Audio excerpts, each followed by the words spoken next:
A rally was organized on Saturday from Jaipur South Chowdhury Bridge in 7 Ramnagar Assembly constituency area, campaigning for India Alliance candidate Ashish Kumar Shah and Ramnagar constituency candidate Ratan Das. CPIM State Secretary Jitendra Chowdhury and India Alliance candidate Ratan Das were present.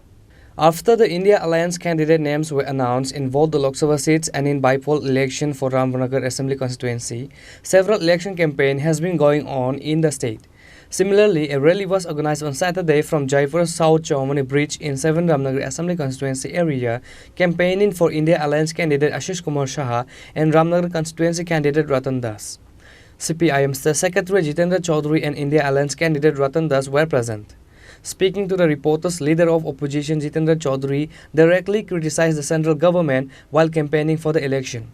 He said the present central government should be removed to protect the country and the constitution.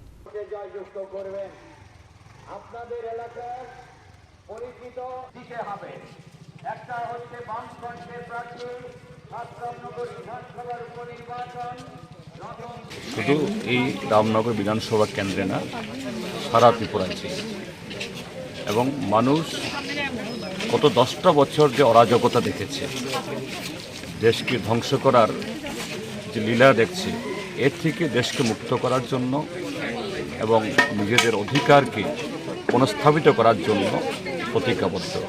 এটা এই রামনগর বিধানসভা কেন্দ্রেও তার প্রতিফলন দেখা যায়। MLA হিসাবে কাজ করছি, আপনারা জিতাইছেন।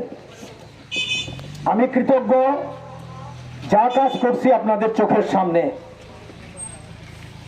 5 বছর কাউন্সিলর ছিলাম, 5 বছর এমএলএ ছিলাম। রাজনগর জয়পুর এলাকার যা কিছু উন্নয়নমূলক কাজ আমি যদি বর্ণনা দেই সময় লাগবে।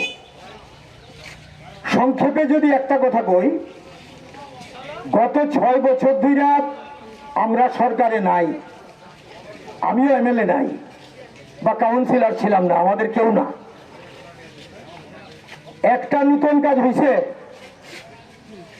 এই রাজনগর জয়পুরে যারা বিজেপি করেন, বিজেপিরে যারা ভোট দিচ্ছেন, যে কারণেই হোক, আপনারা মনে করতে পারেন তারা একটা কোনো উল্লেখযোগ্য চোখে পড়ার মতো কাজ করছে।